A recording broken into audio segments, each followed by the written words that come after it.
This channel's content is strictly for educational and informational purpose and does not endorse or promote any form of violence, harm, illegal activities, self-injuries and communal disharmony. Ground zero থেকে আমাদের দুই প্রতিনিধি প্রতি মুহূর্তের update তুলে ধরছে আপনাদের সামনে। আমাদের অপর প্রতিনিধি সৌরভ চৌধুরীর প্রতিবেদন দেখব আমরা।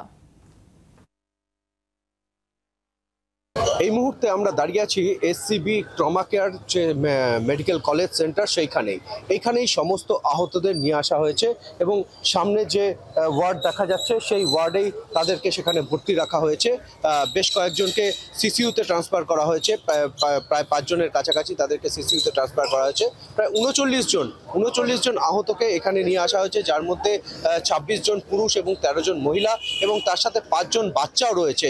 এর পাশাপাশি পশ্চিমবঙ্গ থেকে অর্থাৎ এখানের যে পার্শ্ববর্তী জেলা সেটা হচ্ছে পশ্চিম মেদিনীপুর, সেই পশ্চিম মেদিনীপুর থেকে এডিএম তিনি এখানে এসে পৌঁছেছেন। তার কারণ যে সমস্ত আহতরা তাদেরকে কলকাতায় নিয়ে যাওয়া হবে বা পশ্চিমবঙ্গের অন্যান্য কোনো সুপার স্পেশালিটি হসপিটালে বা ভালো চিকিৎসার জন্য তাদেরকে সেখানে নিয়ে যাওয়া হবে। তার জন্য সমস্ত বিষয় খতিয়ে দেখতে তিনি এই মুহূর্তে এসে পৌঁছেছেন। পার্শ্ববর্তী রাজ্য থেকে সেখান থেকে পুলিশের একটা টিম এসছে, বেশ কিছু অ্যাম্বুলেন্স, সেই অ্যাম্বুলেন্স নিয়ে আসা হচ্ছে যাতে আহতদের এখান থেকে উঠিয়ে নিয়ে যাওয়া সম্ভব হয়। তবে তার আগে তাদের শারীরিক অবস্থা কি সেই বিষয়ে তাদের পর্যালোচনা চলছে। যে সমস্ত ডাক্তাররা আছেন তাদের সঙ্গে কথাবার্তা চলছে যে আদৌ তাদেরকে এখান থেকে স্থানান্তর করার মতো অবস্থা রয়েছে কিনা। সব খতিয়ে দেখার পর তারপরেই এখান থেকে তাদেরকে তুলে নিয়ে যাওয়া হবে। এই হাসপাতালের ভেতরেই এখনো পর্যন্ত আহতরা আছেন, তাদের কাছে পৌঁছাতে দেওয়া হচ্ছে না, কোনো সংবাদ মাধ্যমকে সেখানে ঢুকতে দেওয়া হচ্ছে না। বাইরে এই জন্য সমস্ত সংবাদ মাধ্যম তারা এখানে অপেক্ষা করছেন। এখান থেকেই পশ্চিমবঙ্গ থেকে যে টিম এসছে, যে সরকারি আধিকারিকদের টিম এসছে, তারা এখানে ডাক্তারদের সঙ্গে এই মুহূর্তে কথা বলছেন। তারপরেই সিদ্ধান্ত নেওয়া হবে আহতদের এখান থেকে কিভাবে নিয়ে যাওয়া হবে। ইতিমধ্যে যারা মারা গেছেন তাদের মধ্যেও বেশ কয়েকজন পশ্চিমবঙ্গের বাসিন্দা, পূর্ব মেদিনীপুরের বাসিন্দা, তাদের মৃতদেহ কিভাবে নিয়ে যাওয়া হবে সে বিষয়েও কিন্তু এই মুহূর্তে সেই আলোচনায় চলছে। কটক থেকে সৌরভ চৌধুরী, জি 24 ঘন্টা। ওড়িশার যাজপুরে এই ভয়াবহ বাস দুর্ঘটনায় পদক্ষেপ এবার পশ্চিমবঙ্গ সরকারের। ওড়িশার মুখ্য সচিবের সঙ্গে যোগাযোগ রাজ্যের মুখ্য সচিবের।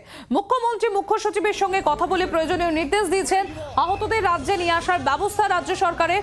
নবান্নে কন্ট্রোল রুম খোলা হয়েছে 03322143524।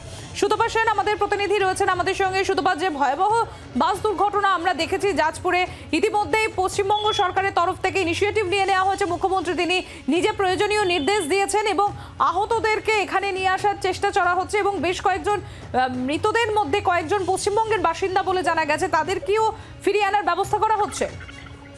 একদমই তাই। দেখো, পরিবারগুলোর সাথে ইতিমধ্যেই রাজ্য সরকারের তরফ থেকে যোগাযোগ করার চেষ্টা করা হয়েছে।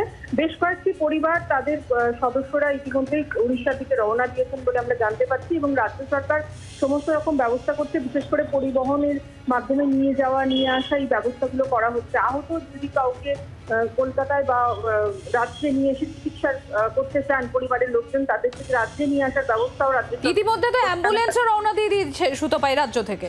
একদমই তাই, রাজ্যের তরফ থেকেই ব্যবস্থা করা হচ্ছে। যেহেতু গতকাল রাত্রে সেই রাজ্যের উড়িষ্যার মুখ্য সচিবের সাথে আমাদের রাজ্যের মুখ্য সচিবের আলোচনা হয়, ফলে উড়িষ্যার মুখ্য সচিব তিনি জানিয়েছিলেন যে সমস্ত রকম ব্যবস্থা করা হচ্ছে, প্রয়োজনে পাঠানোর ব্যবস্থাও করা হবে এবং আমাদের রাজ্যের মুখ্য সচিবও কিন্তু জানিয়ে দিয়েছেন যে রাজ্য সরকারের তরফ থেকেও কিন্তু গাড়ি অ্যাম্বুলেন্স পাঠানোর ব্যবস্থা করা হচ্ছে। কাজেই সমস্ত রকম চিকিৎসার ব্যবস্থা সবকিছু দায়িত্ব রাজ্য সরকার ইতিমধ্যে নিয়েছে। মুখ্যমন্ত্রী প্রতিনিয়ত যোগাযোগ রাখছেন বলে আমরা জানতে পারছি। সেক্ষেত্রে সুতপা যেটা জানতে চাইবো, 5 জনের মৃত্যুর খবর পাওয়া যাচ্ছে। এই 5 জনের মধ্যে 3 জন জানা যাচ্ছে এই রাজ্যেরই বাসিন্দা, মেদিনীপুরের বাসিন্দা। তাদের মৃতদেহ ফিরিয়ে আনার বিষয়ে কিছু এখনো পর্যন্ত জানা যাচ্ছে যে কিভাবে সেই প্রসিডিওর হবে? দেখো, যেটা জানা যাচ্ছে সেটা হচ্ছে যে পরিবারের লোকজনের সাথে কিন্তু রাজ্য সরকারের তরফ থেকে যোগাযোগ করা হয়েছে। তারা যেটা চাইছেন যে বাড়িতে ফিরিয়ে আনতে এবং সেই জায়গা থেকে রাজ্য সরকারের তরফ থেকেও কিন্তু ব্যবস্থা নেওয়া হবে, গাড়ি করে, অর্থাৎ সমবায়ী গাড়ি করে রাজ্যে ফিরিয়ে আনার ব্যবস্থা করা হবে। রাজ্য সরকারের তরফ থেকে প্রতিনিয়ত যোগাযোগ রাখা হচ্ছে পরিবারের সাথে। অনেক ধন্যবাদ সুতপা, তুমি নজর রাখো পরিস্থিতির দিকে। আমাদের অপর প্রতিনিধি পিয়ালি মিত্র রয়েছেন আমাদের সঙ্গে গ্রাউন্ড জিরো থেকে। আমি আরো একবার চলে যাব পিয়ালির কাছে।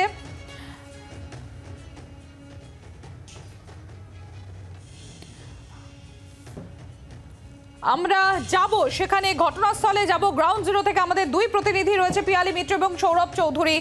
তাদের কাছ থেকে প্রতি মুহূর্তের আপডেট আমরা দিচ্ছি। তার আগে আপনাদের জানাবো ইতিমধ্যেই কন্ট্রোল রুম খোলা হচ্ছে নবান্নের তরফ থেকে 03322143524 এই নম্বর নবান্নে কন্ট্রোল রুমের নম্বর আপনাদের জানিয়ে দিলাম। আহতদের রাজ্যে নিয়ে আসার ব্যবস্থা করা হচ্ছে রাজ্য সরকারের তরফে। ইতিমধ্যেই পশ্চিমবঙ্গ থেকে অ্যাম্বুলেন্স রওনা দিয়ে দিয়েছে আহতদেরকে ফিরিয়ে আনার জন্য, এবং যারা মারা গিয়েছেন তাদের মধ্যে 3 জন এই রাজ্যেরই বাসিন্দা বলে জানা গিয়েছে। তাদেরও মৃতদেহ যাতে ফিরিয়ে আনা যায় সেই ব্যবস্থা করার জন্য তাদের পরিবারের সঙ্গেও যোগাযোগ করা হয়েছে রাজ্য সরকারের তরফ থেকে।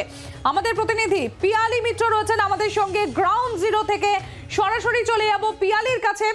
পিয়ালি, যেটা অভিযোগ করা হচ্ছে স্থানীয় মানুষজন যারা প্রথমবার মানে ঘটনার সময় যারা ছিলেন এবং যারা ওই বাসের যাত্রী, তাদের তরফ থেকে অভিযোগ করা হচ্ছে যে চালক মদ্যপ ছিল।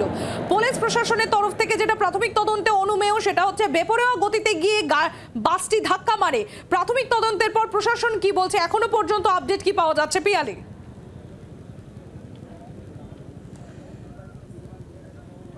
দেখো, গোটা বিষয় তদন্ত শুরু হয়েছে, বাসটিকে পরীক্ষা করা হবে এবং যেটা বাসের গতি কতটা ছিল এবং তার সঙ্গে সঙ্গে ঘটনার সময় বাসের এইখানকার প্লাস ঘটনাস্থলের যা পারিপার্শ্বিক যা অবস্থা তার থেকেই তদন্তকারী অফিসাররা বোঝার চেষ্টা করবেন ঘটনার সময় বাসের কতটা গতি ছিল এবং সেই গতির তীব্র গতি থাকার জন্যই কি চালক নিয়ন্ত্রণ হারিয়ে ওপর থেকে নিচে পড়ে যান, নাকি তার সঙ্গে বাসের কোনো রকম যান্ত্রিক গোলযোগ ছিল বা ব্রেক ফেল করে যায় কোনো কারণে। সেই সমস্ত বিষয়গুলো কিন্তু তদন্তকারী অফিসাররা নিশ্চিত হবার চেষ্টা করবেন। ধন্যবাদ পিয়ালি, তুমি নজর রাখো পরিস্থিতির দিকে। গ্রাউন্ড জিরো থেকে আমাদের প্রতিনিধি পিয়ালি মিত্র ছিলেন আমাদের সঙ্গে, প্রতি মুহূর্তের আপডেট তুলে ধরছে আমাদের সামনে পিয়ালি মিত্র এবং সৌরভ চৌধুরী আমাদের প্রতিনিধিরা রয়েছেন গ্রাউন্ড জিরোতে। বাংলার আওয়াজ, বাঙালির আবেগ, জি 24 ঘন্টা।